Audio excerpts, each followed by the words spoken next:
Welcome back, you Fearless Lions, to another episode of the Fearless Training Raw Knowledge Podcast with your host, myself, as ever, Alex Connor, where we talk everything training, nutrition, lifestyle. So I'm back with another guest today. This is not a solo episode. And before I get into my guest, again, let's hit up the plugs. First of all, if you're new to the channel, to the podcast, welcome. Make sure you leave a rating and a review on iTunes, or if you're on YouTube, make sure to subscribe, like, comment, and share it with a friend. I'm serious. I really appreciate it, and it helps the channel grow. Secondarily, head over to my website, fearlesstrainingunited.com. If you want to find out more about me, what I do, how I do it, the clients I currently work or have worked with and continue to work with, and also my academy. So if you are anywhere around the world and you want some educational resources in a structured way with myself and some of the best practitioners in the world, you can get that $25 a week. You can have us in your pocket, and we will teach you everything you need to know about training, nutrition, and lifestyle, and then some. And it is continually growing. It is, as I've coined, the Netflix of fitness, and we're just getting started. You will find all the other links and mediums there too. It is a one-stop shop. Now, my guest today is Jackson Pios.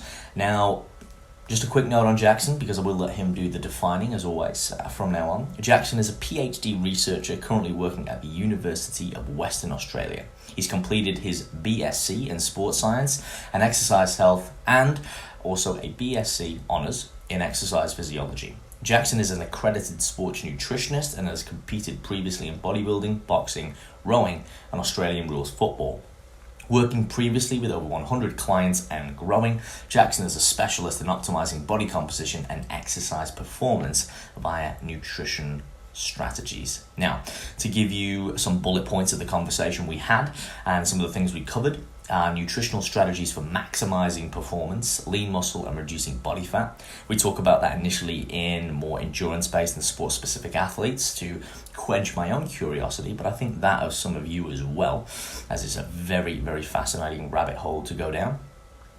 His findings to date and some of his current research, and a little bit of a peek into his upcoming research, which is very, very exciting, answering a lot of important questions that are yet to be unveiled.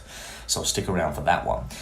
Real world applications and considerations, as always, extrapolating from the knowledge, from the evidence, what we can actually apply, and he gives you some key takeaways that you can apply straight away that are simple, effective, and easy. We talk about satiation strategies, weight loss interventions. This is a bit of a grey area as well. So what are some of the things you can do to sort of suppress satiation or, improve its state of affairs when you're dieting, when you're in a calorie deficit, and what are those strategies? What do they look like, and how do you implement them to increase adherence for your client or for yourself? And again, that's just a bit of a peek. We cover a few other topics as well. We touch base on a few other things. But as ever, guys, appreciate your listening. Appreciate your support. You're going to get a lot of value out of this one. So without further ado, let's head on in and enjoy my recent conversation with myself and Jackson Pios.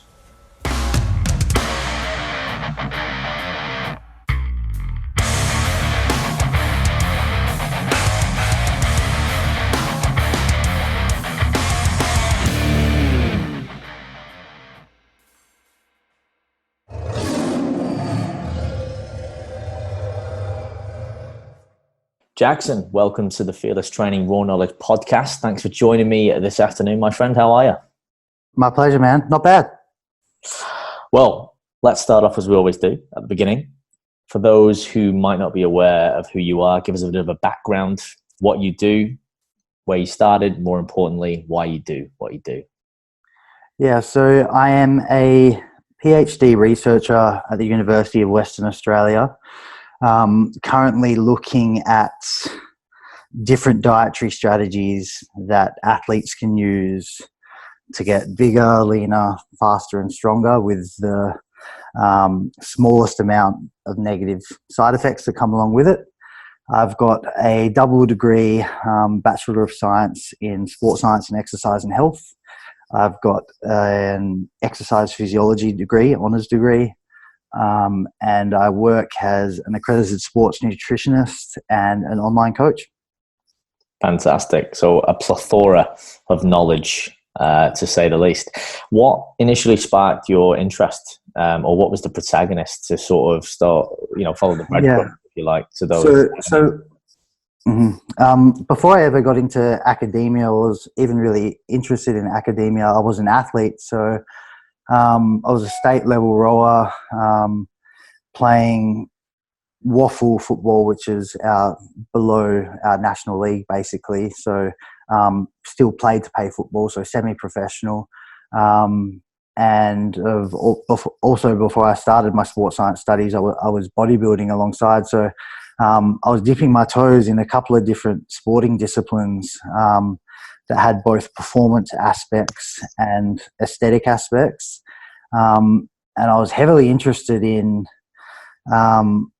different ways and different manipulations, not only with the training but with the diet, that could provide measurable and noticeable changes in both physique and performance in a relatively short duration. And I just came hooked on this idea that simple strategies like manipulating carbohydrate intake and manipulating timings of certain nutrients, manipulating overall caloric intake can have such a profound impact on some of these sort of important outcomes for an athlete, whether that's strength, endurance, or just looking a little bit better. So that was basically the original inspiration, and I just became really keen to sort of unpack a couple of these concepts and to try and understand the why. Like I knew that when you manipulated some of these dietary variables, you were getting a measurable and noticeable change. But I didn't really understand why they were happening at that point. And I my pursuit of academia was sort of to try and uncover that why. And I'm still trying to uncover that why. Fantastic. I think it's really important to have that why. I think it's bantered around a lot. People have heard of like Steve the Neck, this, that, and the other. But I think if we have a why, we have purpose, and purpose is what sort of gets us out of bed in the morning and keeps us hungry on the pursuit of that knowledge. In terms of performance, then I'd like to sort of dive down that avenue first. When we're looking at performance for athletes, what have you found, or in your experience and in your research, in terms of like carbohydrate loading versus a more sort of ketogenic and a high fat approach?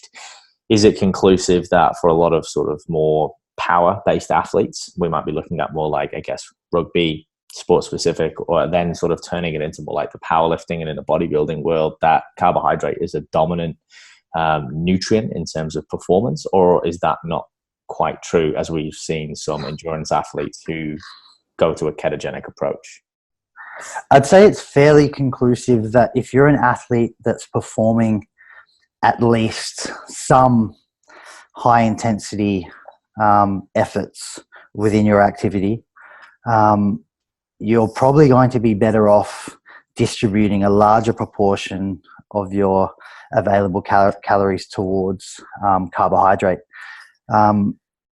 When we're looking at like extreme ultra endurance athletes, like full day walkers and ultra marathon runners and things like that, the intensity that those activities are performed at is so low that the proportion of energy that's coming from oxidized fat is quite high compared to the proportion of oxidized energy that's coming from carbohydrate.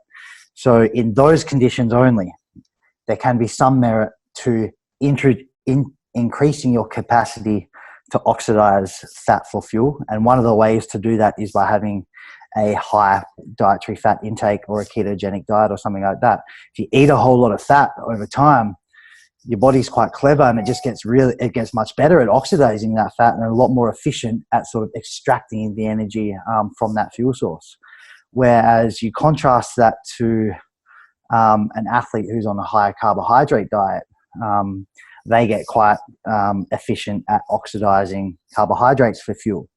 Now, like I said, if you're a high intensity athlete, you need that conversion of carbohydrate to energy to happen quite quickly, because high intensity activities, they tap into fuel sources, fuel reserves quite quickly.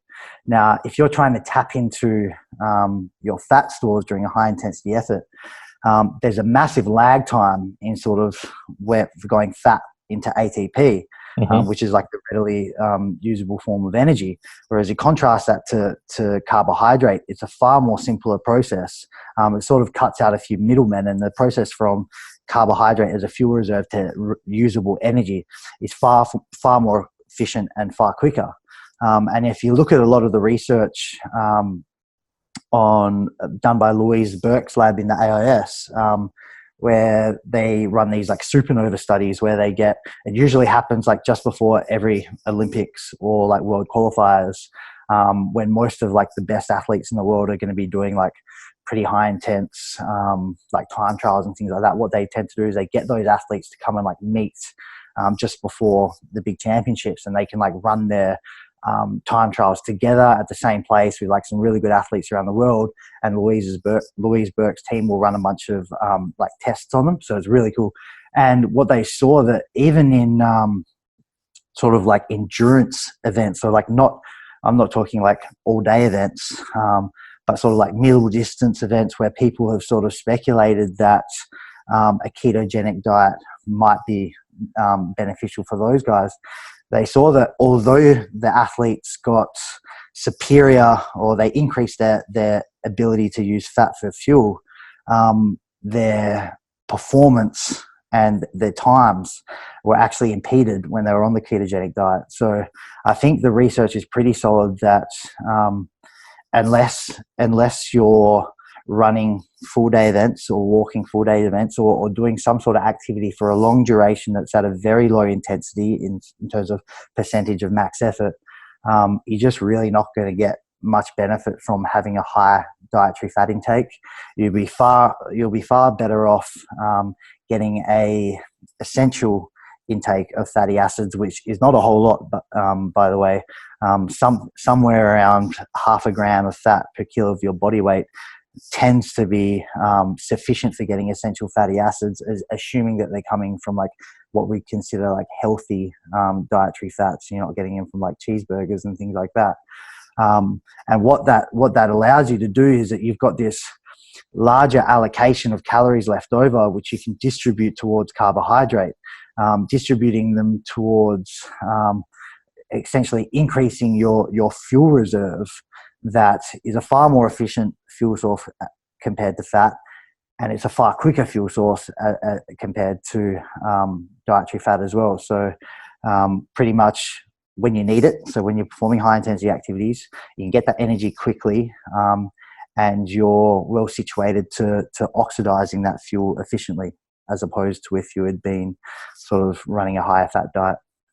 Yeah, that's super interesting stuff, and definitely a lot more research, I guess, always ongoing and to be done. Is it fair to say then, and I might have caught that wrong, that last part, that by going and dropping your fats down to, just an essential intake, again, from, your essential fatty acids, you leave more room for carbohydrate loading? Or have I got that wrong? Is that more? I wouldn't say so much loading. I'd just say like a larger allocation for your daily carbohydrate intake. Relative to the calorie threshold.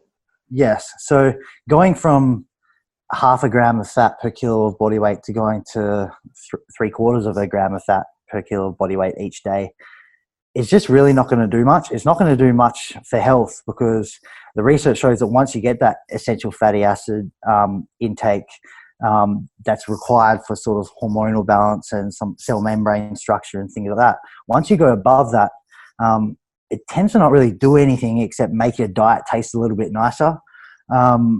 So like going from that 0.5 to 0.75, that calorie allocation that you just used on extra fat there, you're going to get more out of it if you took that and distributed it to topping up your carbs a little bit higher.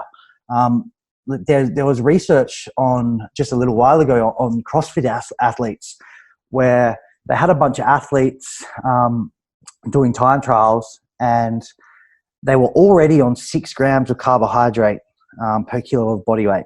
So that's a lot of carbohydrate. And then what they did was they took them from 6 to 9 kilos, 9 grams per kilo of body weight.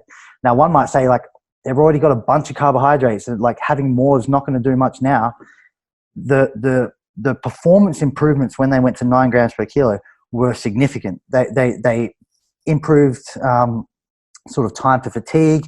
They were faster. They were stronger. So one might say, well, like, oh, my carbs are already a little bit higher, so I'm fine to have the extra fat. But if you're a pretty high level athlete and you're fighting for sort of placings or fighting for 5% edges and things like that, I think that edge can be achieved by pulling from a little bit, or at least that surplus above your essential fatty acid intake, taking that surplus and distributing to carbohydrate, even if your carbohydrate intake's relatively high already. I think you're still going to get some performance upside. Yeah, no, that makes sense.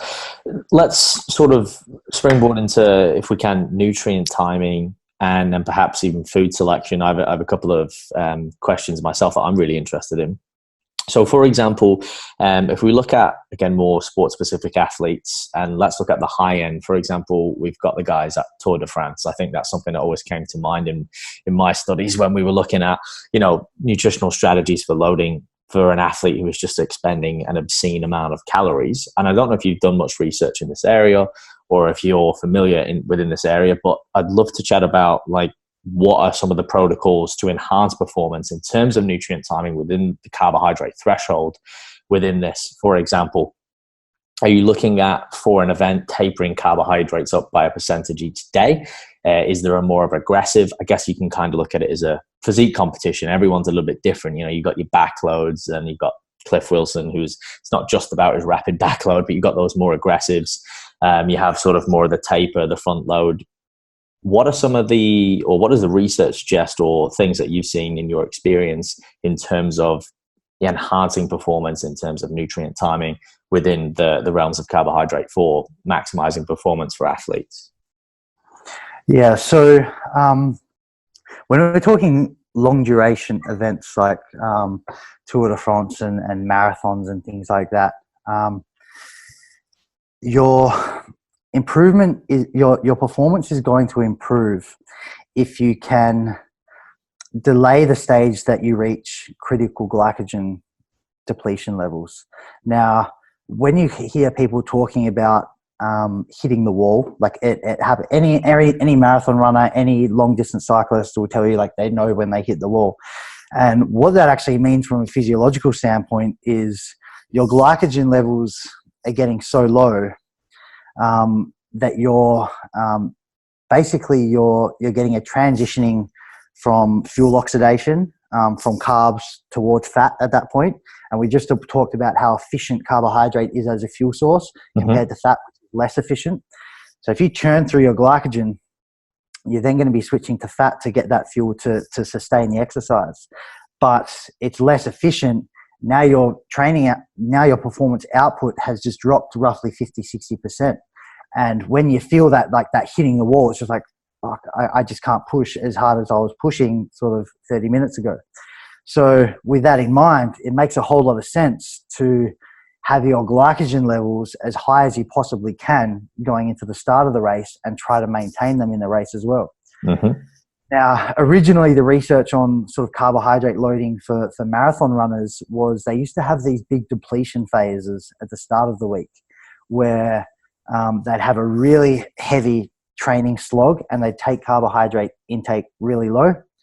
And then they'd, from that point, have a training taper and gradually bring up carbohydrates quite high during the latter end of the week with the aim of achieving what's called glycogen supercompensation, where sort of you're at a maintenance level of glycogen, you deplete it low, and then you pack in a whole lot of glucose and carbohydrate really quickly to potentially or hopefully reach a super physiological level of glycogen, even if it's just temporary. What later research showed was that the training, like this big depletion phase, it's actually not really necessary. And the same glycogen supercompensation could be achieved just with a training taper in the second half of the week and still increasing that carbohydrate intake. And it would, from memory, it's around about 3 days before the event, was able to achieve maximal levels of or sort of comparable levels of glycogen saturation compared to what was seen with these heavy depletion and then heavy loading afterwards. Now, in terms of what other strategies you can do for sort of nutrient timing, if you're doing a cyclist, getting some carbohydrates at every fuel stop is probably in your best interest, because when you look at the research on like guys cycling in the Tour and things like that, the carbohydrate that they're burning through, the glycogen that they're converting to glucose and using for energy, you can't consume enough carbohydrate during that intensity to sort of balance it out. Like you can't take in as much as you're burning, because there's a lag time. Like even you might be getting it in through the oral cavity and down through the GI, but at the cellular level where you need it to happen, where you actually need sort of the carbohydrates to be broken down to glucose in the blood, and that glucose to be repackaged as glycogen, that takes a while. And meanwhile, you're still burning through that during the training. So it is wise that at every fuel station that you go by, taking a sip of Gatorade or having some readily digestible carbohydrate source in the form of glucose or something like that. Obviously, you don't want starch, because starch is just adding in that extra middleman where you've got to go starch to glucose, blah, blah, blah. Whereas if you can get glucose, the transition time is going to be reduced. So getting a fuel top at every fuel station is a smart move, but it's still not, no matter how much you drink or eat, it's not going to be enough to completely compensate for the carbohydrate that you're using during the exercise. And at the end of the race, you're still going to be at a lower glycogen level than you were at the start of the race. That's just unavoidable. Yeah, no, for sure. Something I've just always been, it's a bit for more of a chasing my own curiosity here, and not necessarily being a cyclist myself. Have done cycling in the past, have done a lot of endurance stuff, now being more of a strength-based athlete, but just the fascinating aspect of, again, just how many calories that those guys actually get through. And I know there's a lot more to it, and some of them are using other extras as well, and I guess we can see why, because, I mean, wow, when you really see the actual workload those guys get through, it is absolutely phenomenal. What would be some, conversely, recovery strategies, because those guys are cycling back to back, or even any sort of endurance athlete, even like, we're looking at not so much endurance, but sports specific, like rugby players and football players who are playing multiple times a week. Is then it a case of just getting as much carbohydrates in after the event to try and get back to full stores, so that you can always be at like I guess if we can use the battery as an example, you want to get your battery fully charged. You want to make sure you're 100%, the best of the time. And then obviously you're going to deplete, and then trying to re-energize, like you said, in between those stops or whenever you can. Mm-hmm.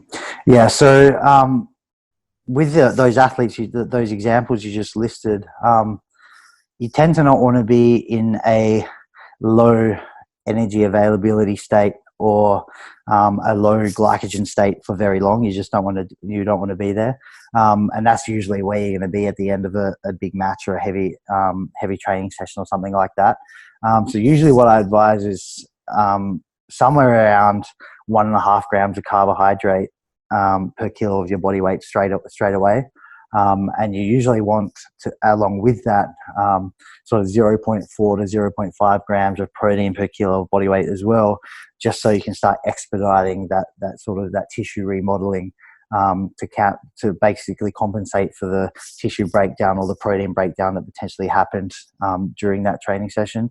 And if it's a contact sport, there's going to be a hell of a lot of protein breakdown. So getting in some protein quite quickly, along with that 1.5 grams of carbohydrate per kilo, is a pretty wise move. Usually, I also recommend having some sodium with that meal. Number one, because you've probably lost a bunch of sodium if you're sweating and it was a pretty high intensity effort for 1, 2, 3 hours. And the research also shows that when you're taking a high carbohydrate bolus and trying to basically stimulate recovery, having some sodium can increase the uptake time with that.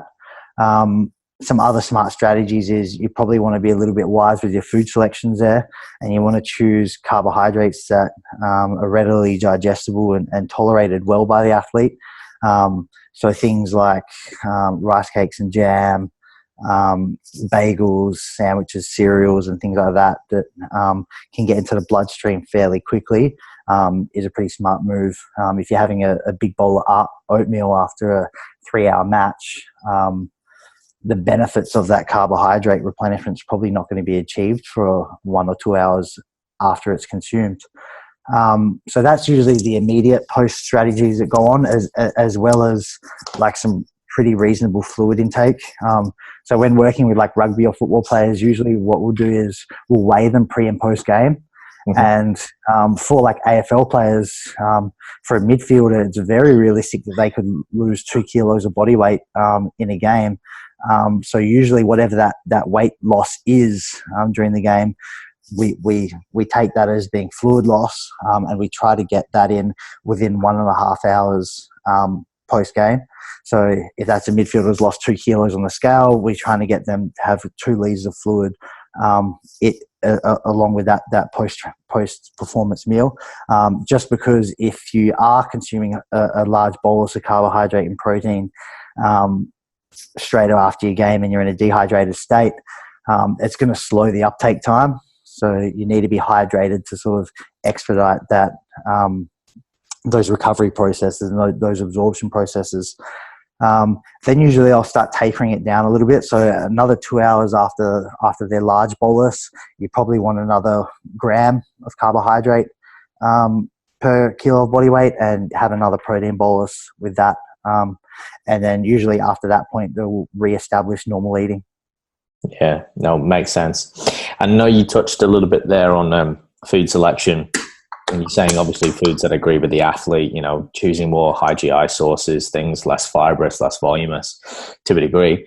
When looking at replenishing carbohydrate stores, whether it's athletes, bodybuilders, etc., and I'll take an example of, say, the IFBB Pro athletes who have got to get obscene amounts of carbohydrates in. From the research and from your knowledge, is there any specific foods that are better, that are tolerated by the gut, or is it more specific to individuality, or is it a case of, again, choosing those low voluminous, high GI, less starchy foods to be able to replenish or just really push in, carbohydrate stores and fill out the muscle and glycogen? Yeah, usually I'll advise going for pure carbohydrate stores. So an athlete who doesn't have a bunch of nutritional knowledge might be like, well, I had muesli bars for my post training carbohydrates, and if that muesli bar has a little bit of chocolate coating and some nuts, realistically there could be 8, 10, 12 grams of fat in a muesli bar like that, and maybe they're having 3 of them to get their required carbohydrate per gram of body weight, per kilo of body weight, sorry.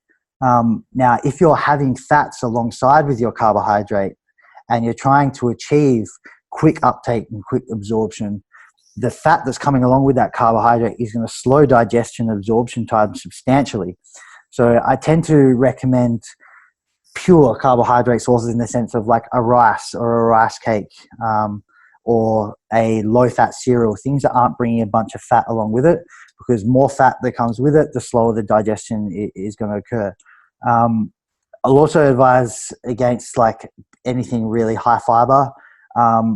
Fiber basically turns to goo in the gut and moves very slowly, slows transition time through the gut. So if you're trying to your goal is to try and get glucose in the bloodstream and consequently glucose stored as glycogen in your muscle cells, and you're basically putting roadblocks along your GI, with that carbohydrate that you want is actually going to be having to stop and move really slowly. So lower fiber options are really good to go there. Usually lower fiber options will be lower fiber options will usually be higher GI options. But I tend to not be go high GI. I tend to just be go low fiber, because then high GI carbs aren't always low fiber. Mm-hmm. That makes sense. Let's turn it back to more strength and conditioning, body recomposition, before I piss my audience off with the sports stuff. No, it's good. We could probably just talk shit all day about sports athletes. I Oh, like talking about sports, man, because everyone just wants to talk about how you get peeled and jacked. exactly, And exactly. man, I've done 7 years at uni doing sports science degrees, and you're not learning about bodybuilders. I can give you that for the fat tip. No, it's very true, man. I got to say, look, I've not my studies is not as elongated as yours, but even when I was in New Zealand doing my sport and exercise science degree, it's very much based around athletes, and I do have a great respect for them. And even playing sport myself, I think, and we can perhaps talk about this. Like, there's a lot that we can learn because if anything, those guys are performing at a higher level. They actually got a skill, they got a task, and not that strength isn't a skill, because it certainly is, and getting ripped and jacked and lean is great, but really when it's all for vanity, sometimes it's a bit short-lived. So I guess it is a lot more interesting, and that's probably where my curiosity stems from, when looking at these top performing athletes. And I think I'll name one who's a bit of an outlier, and that's Ross Edgley, who's you're probably familiar, the guy who swam around the UK and England, and I recommend, I think, like, for people who want sort of the layman's terms and a simplistic overview of some strength and conditioning and nutritional strategies for athletes, his book really kind of goes into all the digressions of that. And even, what does someone who swims around a country eat? What sort of food are they putting in? What happens to the body? How is he fueling that stores and all of that sort of stuff? So I think it is super fascinating. In terms of what you found for nutritional strategies now for maximizing lean tissue, body composition, and reducing body fat, can we perhaps delve into some of the main key tools that you have derived and that you use with your clients? Yeah, so basically it sort of differs a bit whether if your priority is gaining muscle or losing fat, because you're not going to be able to prioritize both at the same time. Praise the Lord. Guys, just reverse that back and have a listen to it, please. I just want to say and you get all this all the time, but the people that like, I put 10 kgs on in a year. I'm like, lean muscle? They're like, oh yeah. I'm like, I'm sorry, man, you didn't. People are like, oh no, I built lean muscle and I lost fat at the same time. I'm like, look, that can happen in the early stages, but I mean, generally it's not exclusive. So yeah, like every that a little bit more. I just had to jump in there. Sorry, brother. No, you're 100% right. Like, every client questionnaire is like, what are your goals while working together? I'd like to gain muscle and lose fat. It's like, well, that can happen on a 2-year scale. Like, absolutely. Like, 2 years later, we can be leaner and more muscular than you are right now. But that doesn't mean that we can both work on them simultaneously for 2 years to get you there. We're going to have to do half focusing on one, or 75% of the time focusing on one, and then 25% focusing on the other. Because if you try to focus on both at the same time, you'll just spin your wheels for those 2 years and you end up pretty similar to where you were when you started. So the outcomes tend to be way, way better when you say, okay, I'd like to do both. What ones should I do right now? Firstly, what's one's more important? Like, am I a bit of a fat ass? Should I get in shape before trying to build muscle? Or am I already quite lean and really skinny? Maybe I'll try and chuck on the muscle first and then I'll cut down later on. So it depends a little bit on the individual and sort of where their composition is, how long they've been training, But the premise is focus on one and then focus on the other later on. And then repeating that process over time will bring you to a situation where you're carrying more muscle and less body fat than when you started. But yeah, don't try and focus both on at the same time. So in answer to your question, when trying to increase muscle with my clients, I aim for around 1% body weight gains per month. Now that's per month. Like, the bros will believe that you can gain 1% per week, but you can, but you're going to be a fat ass. And that weight loss, that fat loss phase that's coming soon, that's going to be hell for you to get all that fat coming off. So for a 100-kilo guy, somewhere around 250 grams on the scale each week, if we're comparing weekly averages week to week, that's golden. Because you got to remember that you can't gain 500 grams of contractile proteins to your frame per week. That just doesn't happen. So why in hell would you try and add 1,000 grams of body weight per week if less than 500 gram of that's going to be actual contractile proteins. It just doesn't make sense.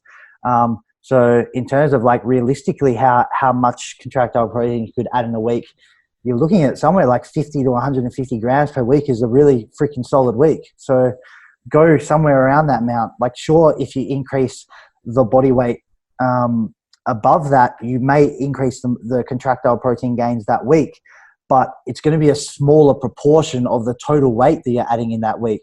So in a perfect sort of lean gain scenario, you want a high percentage of that body weight being gained each week to be actual contractile proteins and muscle tissue. So 1% of your body weight per month is a pretty good place to be. And if you stall and you're not gaining, then I tend to increase calories around 5%, and it's mostly coming in the form of carbohydrate, those increases, unless sort of appetite's not playing ball at that point, or they just really like dietary fat and they can't stomach the carbohydrates, then I'll start increasing the dietary fats. But if it's early on in a lean gain phase, the increase in calories will mostly come from carbohydrate and minimal increases from fat, just because, like we said before, increasing fat doesn't do much for performance. It doesn't do anything for recovery. So you get more bang for your buck from increasing carbohydrate intake. Mm-hmm. Protein intake in a gaining phase, somewhere around 2 grams per kilo of your body weight is going to be plenty, assuming that you're getting that protein from like animal sources, like complete sources of protein. If you're a vegan or you're having plant-based sources of protein and you're tracking, you've had 4 slices of bread and you've tracked that as 25 grams of protein in MyFitnessPal, your overall protein intake is probably going to have to be a little bit higher than 2 grams, just because that protein, even though it looks the same as 25 grams of protein from chicken, it doesn't have that full component of essential amino acids and leucine that is actually required for building those contractile proteins. So if you're vegan, vegetarian, usually I push a little bit closer to 2.3, 2.5 of like protein per gram, grams of protein per kilo of body weight. When leaning down, protein intake tends to come a little bit higher. So from animal source proteins, you probably want to go 2.3, 2.5, something like that per kilo of body weight. In terms of target rates of progress, we're looking at it to lose around 0.5 to 1% of your body weight per week. So remember, gaining 1% per month, realistically, you can lose 1% of body weight per week and have that being a large proportion of that weight coming from fat. If you're at the start of your diet phase and you've got a bunch of fat to lose, then you can sit a little bit closer to that 1% losses per week. If you're leaner, if you're at the latter end, like going into a bodybuilding show and you're 6 weeks out or something like that, you probably want to slow up on the rates of loss somewhat and push close to that 0.5% or maybe slightly below. Just because when you are lean, severe caloric deficits or rates of loss can heighten the chances of fat-free mass loss or muscle loss at that stage, as opposed to when you just started your diet with a little bit fat, with a bit more fat, and that adipose has a protective effect on muscle mass, so you're not at risk of losing muscle at that point. And then usually fats will still stay somewhere around that 0.5 grams per kilo of your body weight, just so we're getting those essential fats in. And then whatever's left over, we'll try to distribute that towards carbohydrate, just so we can get as much performance upside from the carbohydrate intake as possible. But yeah, that's basically the fundamentals. Yeah, no, well said and nicely wrapped up as well. I think that will definitely help a lot of listeners who are perhaps unfamiliar with rates of gain, targets, rates of loss, what to expect, and I guess how to set up protein and carbohydrate in relation to that. Mm-hmm. I would like to talk about adherence and how you tackle adherence before we sort of digress into perhaps even satiety. And when we look at more the bodybuilding and the recomp side of things, when it gets to the fine end of the pencil, as we kind of alluded to. But first of all, when we've got, I think a lot of coaches and athletes alike can relate, busy professionals, people who still want to look good, still want to achieve results, even if they are competing or not. What happens when you get a lot of pushback in terms of you can see there's a lack of adherence? So you know what you need to do from a pragmatic approach, but from the actual real life scenario, the clients come to you and, oh, you're not able to even, hit the macros or track the calories or whatever it might be. And please share some real life examples. How do you usually tackle those situation scenarios? What does the communication look like? What are some of the strategies that you implement to help someone adhere to even, getting in the nutrition and actually sticking to the target so, you can move towards the desired goal? Yeah. So I think the key for me is engaging in a discourse with the client to try and pinpoint what's actually causing the adherence issues.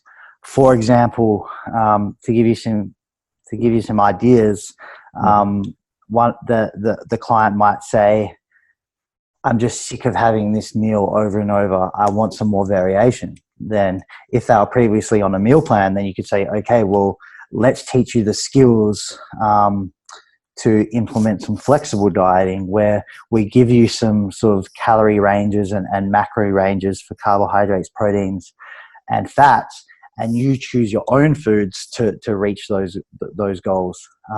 So that can be one potential solved problem if they were on a rigid plan, found it too difficult, and that was causing them to fall off.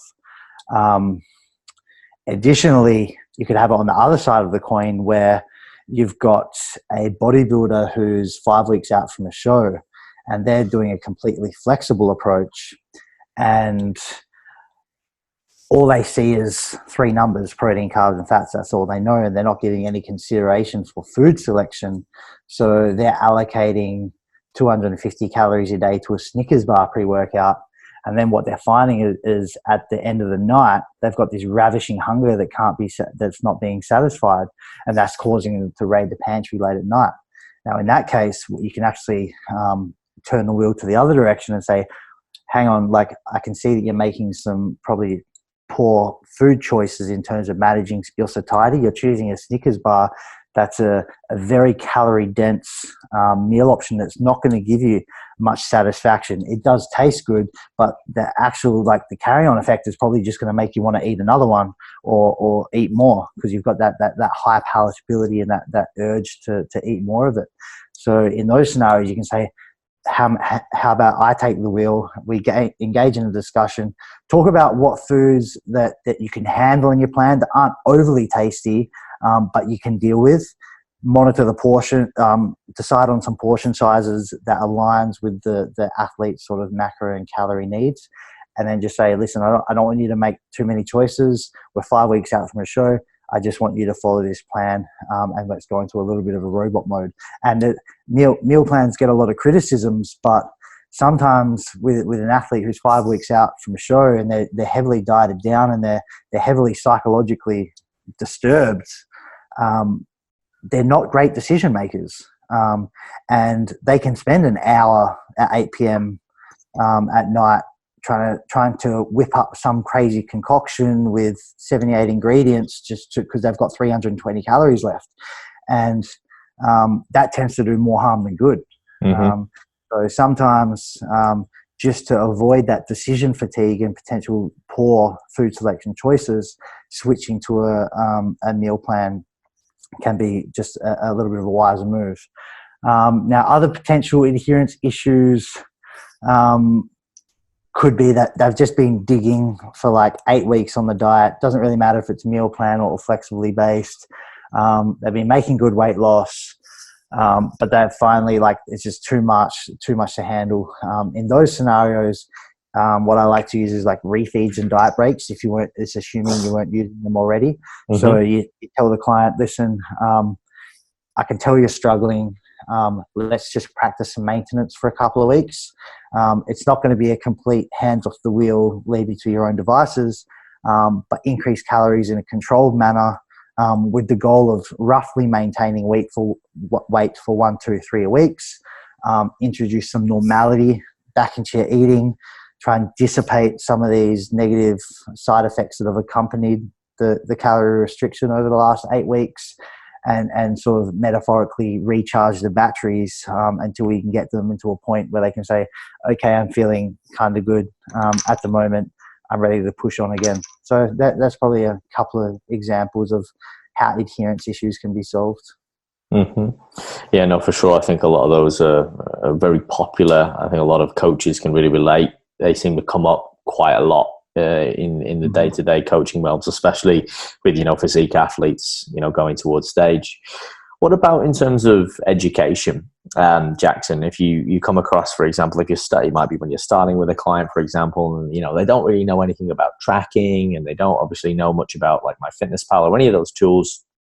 How do you like to approach it if you do work with entry-level clients where you're starting perhaps, I don't know, with a food diary, you're looking at behaviors, you're looking at habits? Can you kind of give us a walkthrough of what that journey would look like, just as an example?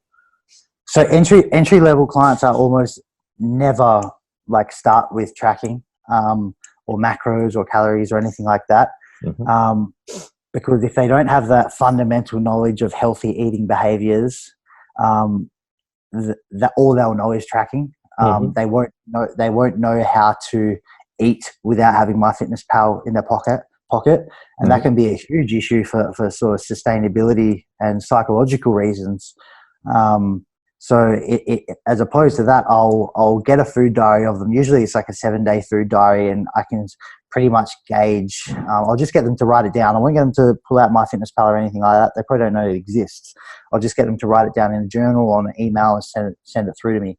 Then what I'll do is I'll pick out some components of their weekly eating that I think what I consider to be sort of unhealthy eating behaviors, and I'll try to find sort of substitutions for those eating behaviors. For example, let's say I've got a client who's in their journal, she's entry level, and I can see that she's having 4 snacks a day on top of her like 3 main meals. Mm-hmm. She works in office, and sort of every morning tea, afternoon tea, like little 15-minute break, she'll go and have like 3 biscuits and a coffee or something like that. A strategy that you can use from the onset for someone like that who's trying to lose a bit of weight, and you don't want to push them straight to tracking straight away, is say, okay, let's just have your 3 main meals and let's cut down to only 1 snack per day. Something like that, extremely simple. It doesn't cause a psychological disturbance that sort of introducing MyFitnessPal can do, which requires a complete overhaul of eating and lifestyle behavior. Mm-hmm. A simple tactic like that can save 600, 700 calories.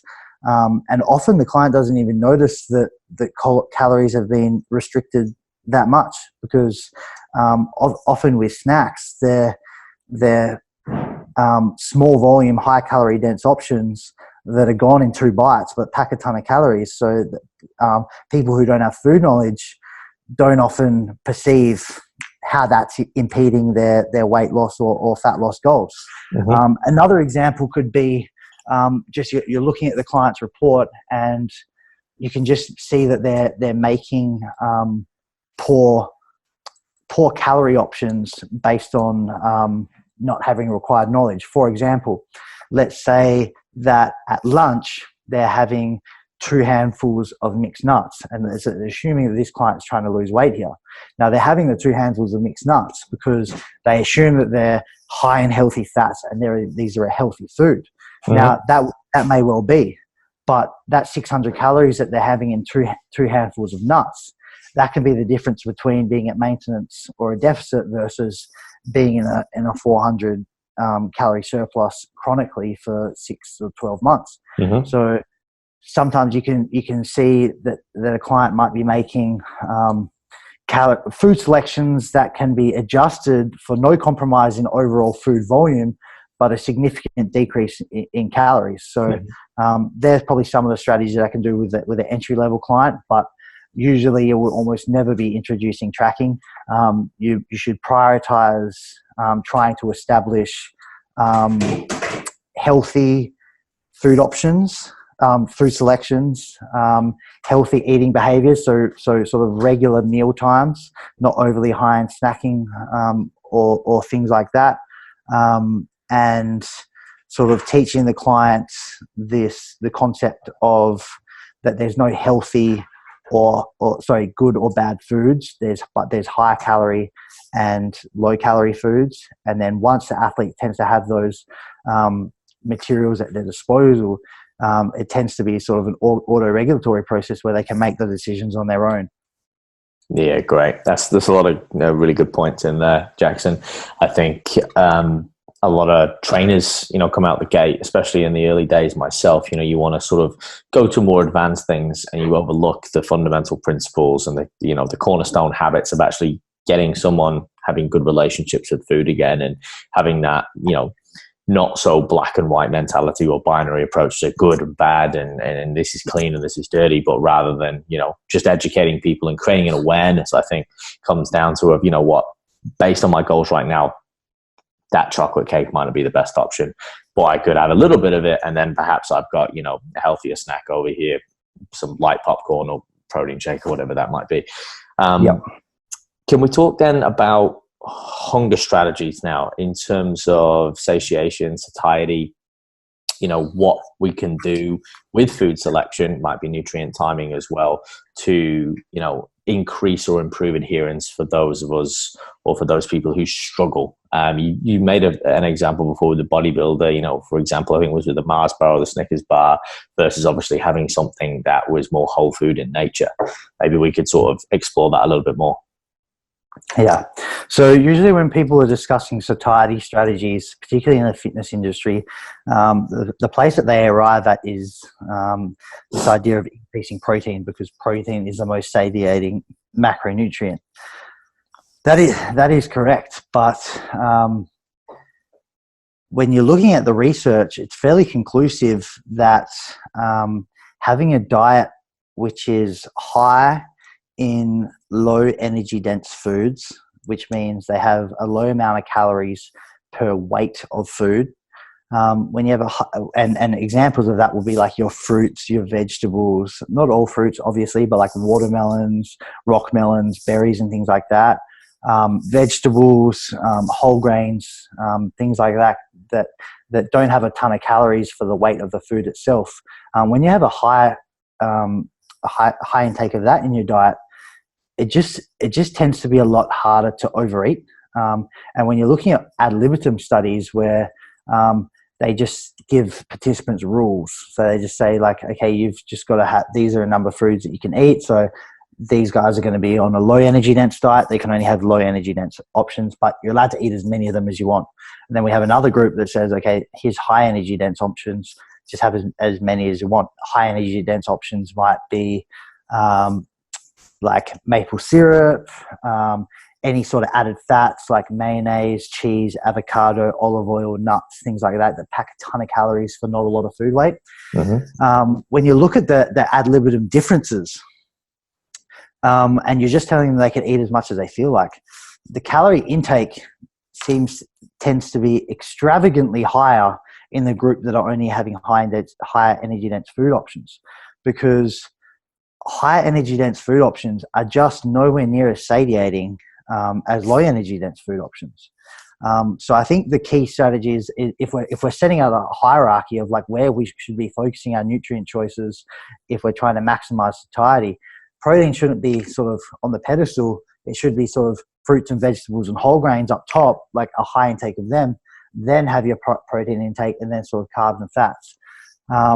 Now, other strategies that are pretty conclusive is having a high fiber diet is fairly satiating, and we touched on it before. You get this slow transition of nutrients through the gut, this long exposure time of nutrients in the GI, and it tends to look like it has a carry-on effect on satiety. Other kind of quirky ones is just chewing your food more. There's studies that gave people the same meal on 3 occasions. They could have as much as they want. One time they just chewed each mouthful as many times as they want. One time they had to chew 15 times each mouthful, and the other time they had to chew the mouthful 30 times before swallowing. And what they saw was that when the group had to chew it 30 times per mouthful, the amount that they ate of the meal was far, far less. So the authors speculated that when you increase this sort of oral cavity exposure time with food in there, it's kind of having some sort of neural sort of stimulation related to establishing satiety or suppressing hunger. So there are a couple. Research also shows that if you have a very variable diet, so even if calories are controlled, but you're switching between a high number of food sources day to day, that your drive to eat tends to increase, as opposed to if you just stick to sort of consistent sort of 10, 15 foods across your week and you just eat them over and over again. There was actually a really cool study a few years ago where they gave guys macaroni and cheese. One group had to have the macaroni. I know, like, what a fucking fun study to be in. I'll do it. Yeah. So they gave the group, they could have as much macaroni and cheese as they want. One group had to do the macaroni and cheese session once every day for 5 days, so 5 sessions. The other group had to do once every week for 5 weeks. So they both had 5 macaroni sessions, but one was over 5 days, one was over 5 weeks. And what they saw was that the calorie intake was high at the start in the daily group, and then each day the amount that they ate of that food the next day went down, down, down, down. But in the group that only had it once a week, the calorie intake stayed high and it actually started increasing at the end. So when someone's exposed to the same food over and over again, they tend to want to eat less of it. So if you're always introducing new foods like flexible dieters sometimes do, you're probably going to make it a little bit more challenging for yourself, just because that hunger management is going to be impeded somewhat. What else is there? Avoiding liquid calories is probably a pretty obvious one. But there was a cool study that looked at, so they got one group to eat a chicken breast, just plain like fork and knife. And then with another group, they blended up that chicken breast, same chicken breast, with water, and they had to drink it. And then they looked at appetite afterwards, and they saw that the appetite was far superior, so less hunger after they ate the chicken breast versus when they drank it. Now, this finding was kind of confusing to me because everyone likes to say drink a bunch of water with your meals and you'll feel more full because it will activate stretch receptors in your gut and somewhat. But even though the chicken breast was blended with that extra water, it still wasn't as satisfying from a hunger perspective as just chopping up that chicken breast and chewing it and eating it. So it looks like the mastication and the exposure through the oral cavity tends to be an important component of sort of establishing that satiety. So if hunger is an issue, try to avoid the shakes, try to avoid the juices and the blends and things like that. If you implement them, I think those strategies sort of in combination will be far superior to this chucking on an extra 50 grams of protein per day, hoping that your hunger is going to be suppressed. Yeah, no, definitely. And thank you for sort of going through and segmenting those. I think that gives, a variety of examples, and hopefully we'll put a few more tools in the tool belt of some of the practitioners and the coaches listening, and even athletes as well, just creating awareness. I know there's some really cool studies out there as well. And even we see, and you probably have experience with this yourself, eating with smaller utensils, sometimes it gets pretty ridiculous, or putting your food on a smaller plate, like even a lot of the psychological interventions that have been done, and the research in that area is actually really, really interesting. As you said, I think a lot of people who've perhaps worked in a fast food joint when they were younger will know, you might work at Macca's or KFC, and people come in and be like, oh, it must be so sick, you get to eat this all the time, and then they're like, I'm so sick of it, dude, because they're exposed to it all the time. So I guess that's a cool illustration of that. What are some of the biggest misconceptions and mistakes that you see repeatedly happening in your space? And that might be at the moment, currently, but also over your time working within the industry. So I think one is with weight loss or fat loss interventions. I'm seeing it repeated over and over again. People, and particularly when they have a hard end date or end goal, like getting on a bodybuilding stage or a boxing fight or something like that, where you got to be a certain weight and certain composition. What I'm seeing a lot is people sort of adopting these really conservative and slow rates of weight gain at the start of their intervention. and then all of a sudden they get 6 weeks out and they realize that they've still got a bunch of fat to lose, and then they ramp up these energy deficits and ramp up the rates of weight loss. And it's tending to have inferior outcomes, for one, because you're now at a sort of a leaner body composition where you're susceptible to lean mass losses with big calorie deficits, as opposed to if you had just done that big deficit at the start of the weight loss phase, you probably wouldn't risk any lean mass loss because you have that protective effect of body fat. And another issue is you're adopting the most severe energy deficit very close to the show, where performance is ideally should be sort of retained or prioritized. So in a perfect world, you should be actually going out of the gates a little bit faster and then being a little bit conservative and slowing things down as you approach that show day or that contest day. But it seems like people are actually like doing the opposite quite commonly, sorry. I say another one is probably, it touches a little bit on the satiety discussion we had, but flexible dieters just thinking that because no foods are off the table, that gives them a free pass to like eat like a bit of an asshole each day.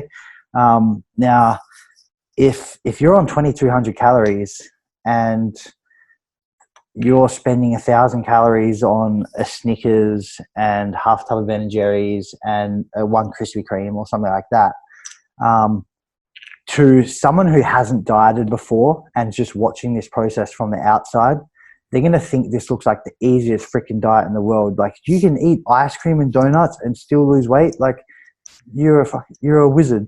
But in reality, because those foods are so palatable, the second you introduce them, you want to eat a hell of a lot more of them. And number two, they're so highly energy dense that their satiation score and their effect on satiety is so poor. You're just going to be left in this state of sort of perplexing hunger that can't be satisfied by sort of the 1,500 calories you have left over to allocate to your chickens and sort of your whole foods. So I think flexible dieters are just allocating too much of a large percentage of their daily calories towards what we consider junk foods, and while it might look great to someone who hasn't dieted, it's probably making the dieting process more difficult in the long run. Trying to think what else mistakes. I think another one's probably just either not using refeeds or diet breaks, or just using them incorrectly.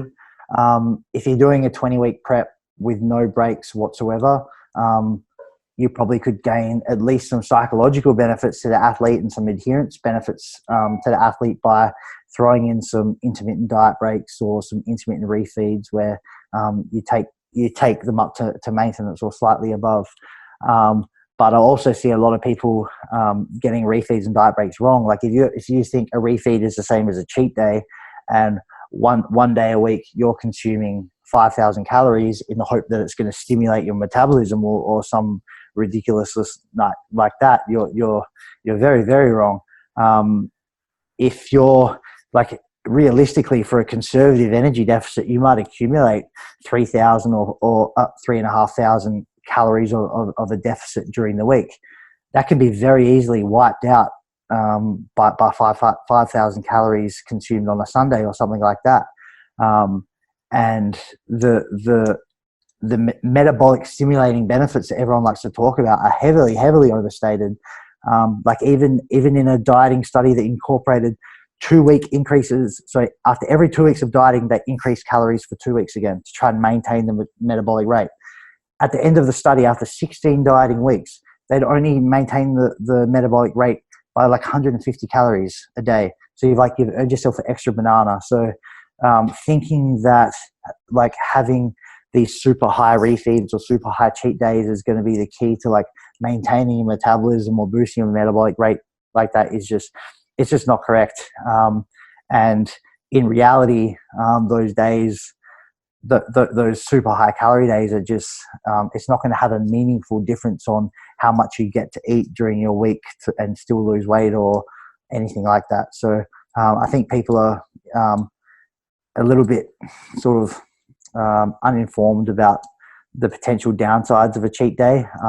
And like best case scenario, maybe you're not gaining that much fat, but worst case scenario, you could be completely wiping out your energy deficit accumulated during the week.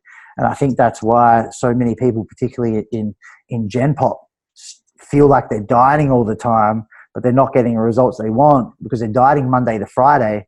That's 80% of your week. And then Saturday, Sunday, they go out with their friends, they eat how they like. And then they're really confused that they're not making any progress because like I'm dieting 80% of my week. Why aren't I getting better? It's because like that calorie deficit that you accumulated through like your discipline during the week is just getting wiped out in those 2 days in a very short period of time. So it's not fair, but that's the way it is. So people need to understand that. Yeah. I think it's like you said, it's a lack of education or being informed. And I think also added to that a lot of the time, with the influence of what people are getting exposed to, because people are not sitting down and then they're not going, can't wait to read the latest journal article on ISSN, or, I can't wait to get back into mass and listen to what the guys are going to say, or even, turning up to like the evidence-based conference. So I think there is a bit of a turn. People are sort of getting a little bit more informed now, but a lot of the time, we say we give the bros a hard time. They do have some merit, but for the most part, I think it's out of context. There's a lot of truth, there's a lot of clarity, and I think that's probably a really good point where, like you said, it would seem from the outside looking in that if the majority of the time I am eating quote unquote in a deficit or clean or really good, but they don't understand that, there's no magic. Like you said, no, it's not fair, but you kind of have to understand some of the numbers to realize that, wow, it's really easy to eat yourself out of the weekly deficit, and not just looking at things in isolation, but looking at the totality, over the week or the 2 weeks or whatever it might be. And then I think that can lead into people doing the whole borrowing calories, where it's like, that's a great tool, but if you're borrowing more than sort of, 10 to 20% of your calories, and you get into this kind of like, you owe people money all the time, right? You're constantly borrowing from days, and then you end up with this like binge cut, and that can just be spiraling out of control. And to kind of underscore something you said about the simplicity of, like Whole Foods and keeping it simple. And again, a big rise on social media. I know some of the YouTube accounts I followed in the early days, looking at these people who were making these elaborate things in the kitchens. And I'm like, wow, it looks so delicious. And when you're hungry and shredded, you want it. But it's like, man, you know what? The real thing is better. And I can have that at another point. But right now, instead of spending 8 hours in the kitchen, I learned, this is one of my hardest lessons for everyone listening. I tell this is in my first bodybuilding prep. And even though I kept it pretty simple, I was still being too elaborate instead of just sticking to the motherfucking basics and just getting food that not only fueled my body well, satiated me, but I get in the kitchen, get out the kitchen, and you know what? Just deal with the hunger to a degree. 100%. Because at some point, you just got to embrace the suck. If you're getting completely shredded, that is. What are some of the biggest lessons you've learned? Anything that comes to mind within your time in the industry that you always refer back to, or you like to pay forward and pass on to, whether that's other practitioners or clients? I got to give a big shout out to Eric Helms. Like he's still he's still the GOAT and the guy I look up to the most, just because so basically, to give you some context, I was finishing my honors degree 3 years ago while prepping for a bodybuilding show, and I was currently running some studies on blood flow restriction training, and I was writing up my thesis for that, and I was starting to basically get my head screwed on for PhD. Like I was doing quite well with my studies, and I knew that I was going to be going down the higher level academia track and research. And I had a couple of ideas for studies that I wanted to do next year. And I hit up Eric because I was competing in the New Zealand IFBB shows, their pro qualifier shows over there. And I hit up Eric because I knew he lived there. And I just said, I'm over in New Zealand. Can I pitch a couple of study ideas to you? I'll run them at at my university, but it would be great to have like some insights from someone who's more experienced and has had more time in the research trenches than me. And like for someone who was like extremely well established like him at that point, compared to me who had about 500 followers on Instagram and no one knew me except my mum and dad, for him to then say, yeah, man, like, where are you staying? I'll come and I'll drive out to you. I'll pick you up from your hotel and then I'll take you to AUT, which is the university that he works at. Mm-hmm. I'll show you around the lab and we'll chat. And like, I spent like 4 hours with the guy. And like, it still kind of blows my mind that he was so selfless to be able to not only take a chance on me, but to give so much time to someone who just hadn't earned their stripes whatsoever. And I'm thankful to him massively for that. And I think he was one of the main reasons why I was able to get not only some great research opportunities, but also to sort of get mildly established into this little thing we call the fitness industry. So I'd say that's probably was one of the key moments, at least in my years during academia.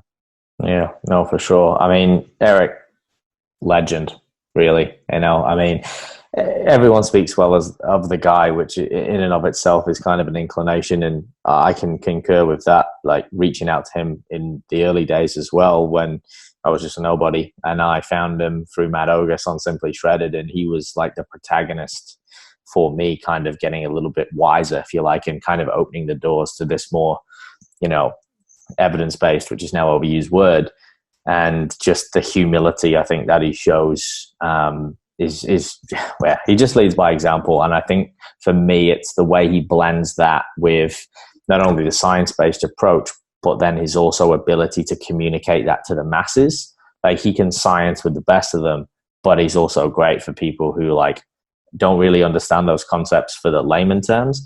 And he's also somehow still manages all of this now with such a large following, and is still able to, you know, reach out to genuine people like yourself who, you know, kind of put a line out and, you know, hey, like I would like to, you know, do some work within this realm, or can you help me out? And he's like, yeah, sure, like no problem. And that is very rare for someone who, you know, could be put on a pedestal, I think. But like he always says, you know, he's like, I'm just a guy passionate about what I do. So yeah, I can definitely understand why that would have left a positive impact on you for sure. 100%. Yeah.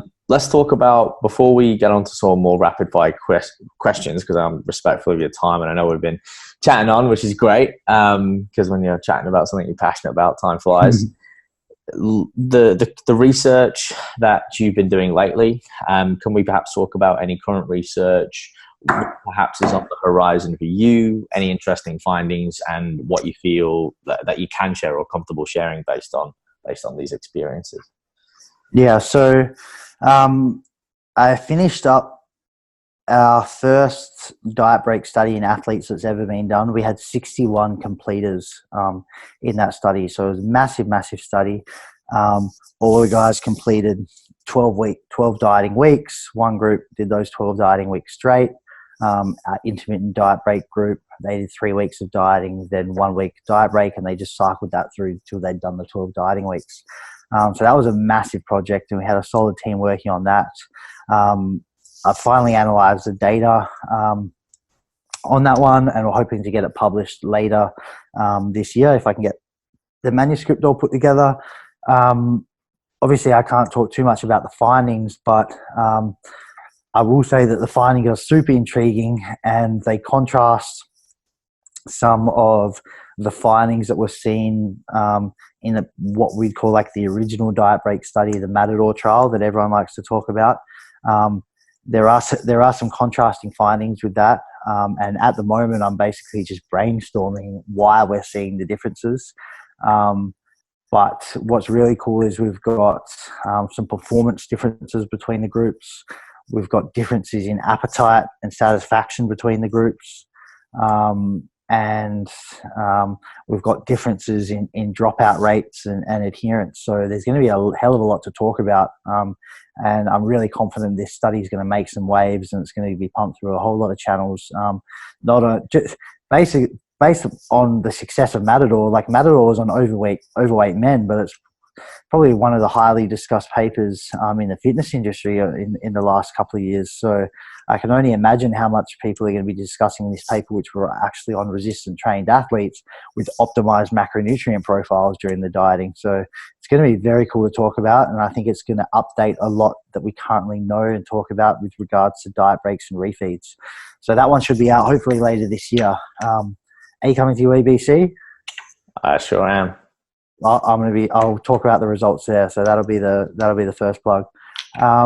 I'm also doing a study at the moment where we're taking a bunch of athletes from different stages of their contest prep or weight loss phase. So some are going to be 12 weeks out, some 6 weeks out, some 2 weeks out. Obviously different levels of body composition. Some have been dieting for a while. Some have been dieting for not so long. Some lost a lot of weight, some not so much. And what we're doing is we bring them into the lab to do a 7-day diet break. So we take their calories up to maintenance. What we do is we're measuring their resting metabolic rate, scanning them on the DEXA machine, and we're measuring their hunger and appetite, as well as some of these, their mood. And finally, just some recovery and sort of stress-related measures. And what we're doing is we're measuring them at baseline, all those variables, and then we're remeasuring all of them after 1 day of the diet break, 2, 3, and 7 days of the diet break. Now, what that's going to tell us is, number one, how many days at maintenance does it take before we start seeing improvements in some of these variables? Like, does it take 3 days before we start seeing improvements in mood during a diet? Does it take 7 days before we start seeing improvements in resting metabolic rate? We currently don't know, because no one's ever plotted a time course before. Is what everyone does 1 day refeeds? Is 1 day at maintenance enough to do anything? Is it enough to cause significant changes in the parameters? We don't know yet. And another thing that it's going to show us is, do you get more benefits or more change in these parameters depending on how lean or how fat you are, or how long you've been dieting for? Because one school of thought might suggest that if you're leaner, been dieting for a while, and you've accumulated more dieting fatigue and more negative adaptations, more suppression in resting metabolic rate, you're potentially going to gain more benefits from going up to maintenance, as opposed to someone who's just started their weight loss phase, still got a bunch of fat, not much diet fatigue. Maybe going up to maintenance isn't going to cause much restoration in those variables because they haven't been disturbed much yet. So that's going to be a pretty cool study once we finish that one up. That's still in data collection, about 70% done, but I'll hopefully get that published early next year. We've got a couple of other studies. We're looking at at successful nutrition strategies of high-level powerlifters versus sort of less successful powerlifters. So that's a cool one to do, and that's based on a whole lot of survey data. But I think that's going to be a good one for the powerlifting scene. I'm excited about that one. And I'm doing a study with Julian Ong at UWA where we're looking at the effects of exercise on DEXA scan measurements, because with athletes with high training loads, often they're getting scanned sort of in close proximity to training, and there's some theory to suggest that that's going to impair the accuracy of that reading. So we're going to be looking at differences, sort of getting body composition measurements done is like the gold standard situation, like without training, versus if you're getting rescanned in close proximity to training, how does that affect the results? So we got a bit going on. Yeah, man, that's cool. That's super exciting stuff. And it sounds like there's a lot to unpack there, and a lot of valuable questions that perhaps have not really been answered properly yet, which will shed a lot of light on those, interesting avenues, for resistance trained athletes, and perhaps crossovers for other, health benefits as well.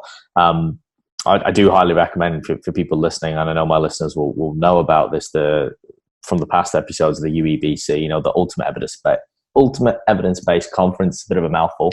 in Melbourne at JPS. I'll put another link actually in that to the show notes, and perhaps we'll talk a little bit about as well where people can keep up to date with you and perhaps the research when that does get published and come available for all us nerds out there who want to be right up to date on that. So thank you for sharing that, Jackson. I appreciate it. Bit of a cliffhanger. In terms of now, just some more rapid fire questions, a little bit more lighthearted, it's a bit more fun. So we'll go a couple of these, which I ask all my guests, and then we'll get into the final question, which I ask everybody, which is a little bit more serious in nature. So the first thing is, and this is a different one. I'm going to throw a bit of a curveball here. What is the most fascinating element that you learned? It could be mind blowing from nutrition in your time. It could be a little fun fact. It could be something that goes against completely the grain of what we were taught. Is there anything that springs to mind? I don't want to chew too much time up thinking. Can you cut this? Edit. Yeah. Most intriguing nutrition finding. I'd say probably the most profound learning curve was probably the introduction of like if it fits your macros at the point where I was just getting interested in lifting weights and things like that. And I remember there were stages where one of my first weight loss phases where I was having like ice cream with some Cocoa Pops and things like that, or some sort of ludicrous creation that I wouldn't make nowadays. And like just the disbelief by family and friends that you could eat those sort of foods and still sort of make progress. So I'd say that's probably was, even though I'm less amazed by the if it fits your macro thing, I've probably gravitated back towards a little bit closer to a bro style or clean eating approach. I'd still say that was the most profound learning curve, was that introduction of flexible dieting and if it fits your macros.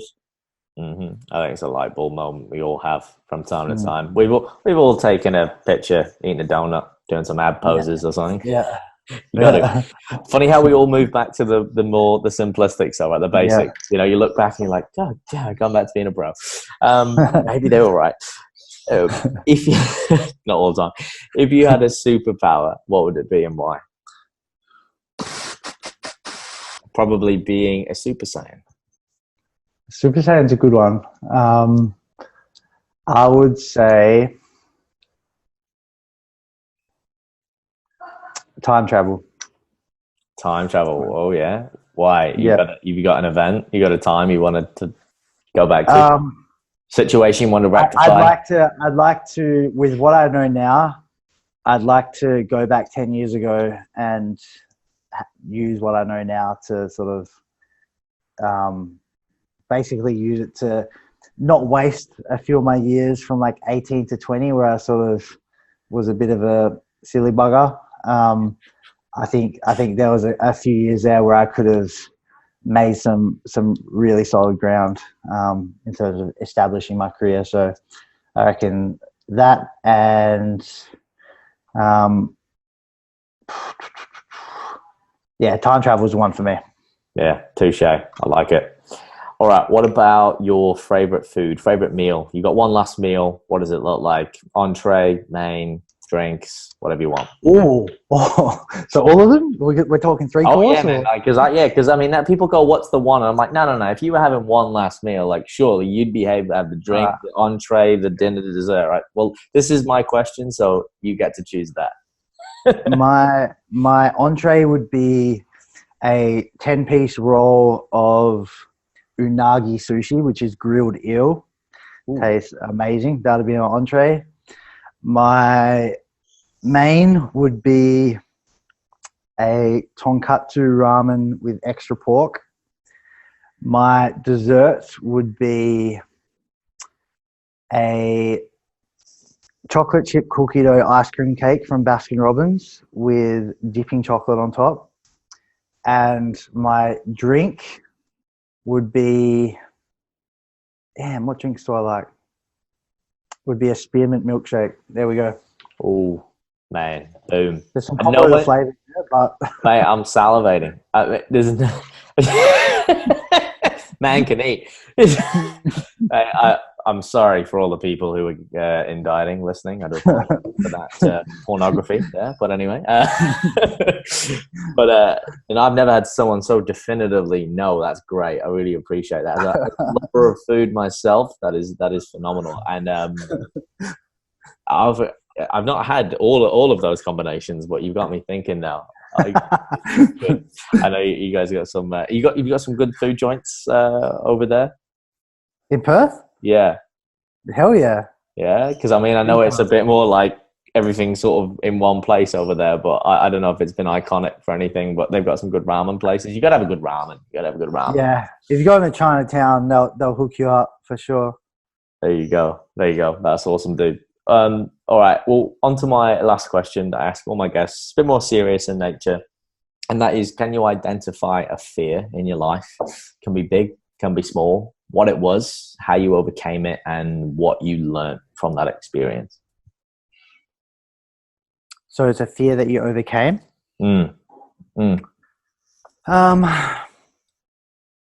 Unless you've still got the fear and it's something you're continuously battling with, or anything you feel compelled to share based around fear and what you think you've learned from it. Yeah. So like I have a big fear of having regret.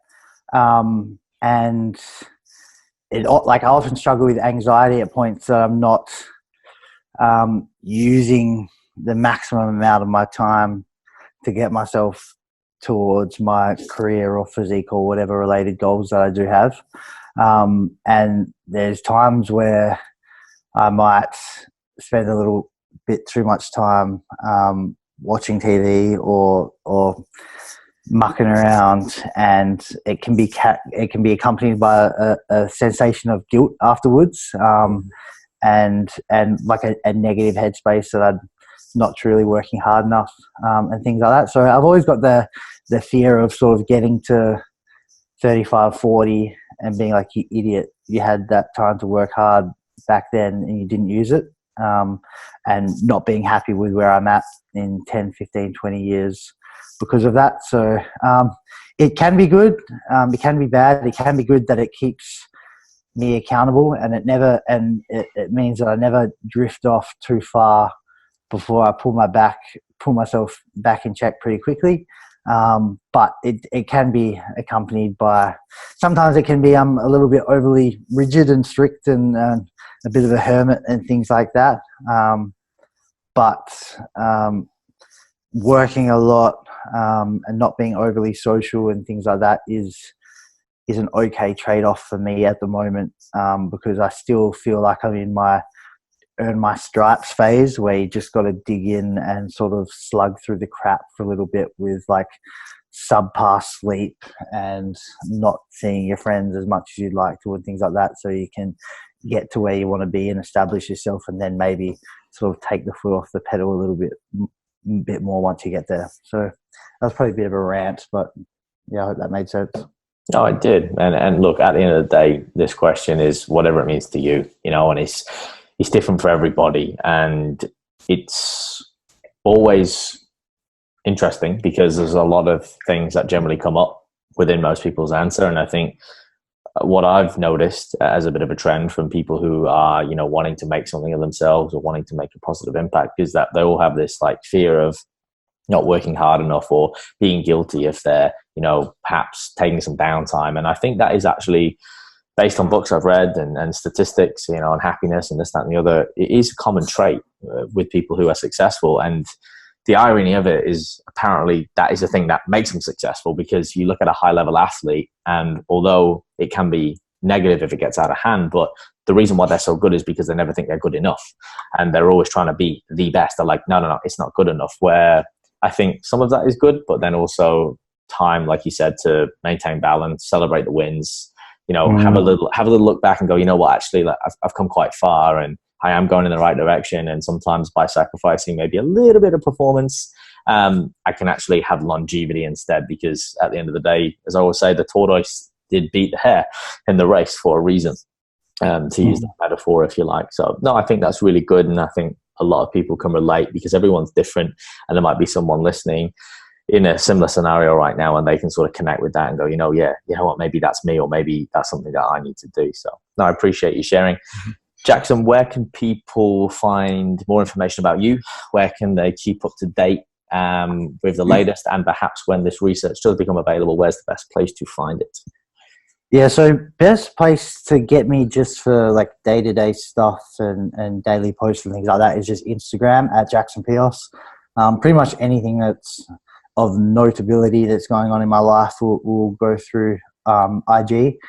If you're a little bit nerdier like us and you just want to keep up to date with just the research side of things, getting me on ResearchGate, just search my name. All my publications are there, and obviously the future ones that come through, as well as sort of what my current research projects are and things like that. So they're probably the two best spots to get me. For sure. And as always, I'll make sure I link those in the show notes below, guys. Jackson, thank you for joining me. It's been a very interesting conversation. I'm sure we could have gone on a lot longer, especially with the nutrition, perhaps even a round two is in order to talk, more specifics, or even again when the research comes out. But yeah, thank you for being so generous with your time this afternoon. Awesome, man. It's been a pleasure. Wicked. And guys, as always, if you like this podcast episode, make sure you share it with someone like-minded. As always, leave a rating and a review, guys. I know it's only a little thing, but it makes a big difference, so we can get this podcast out there and share it with everybody. And as always, until next time, stay fearless.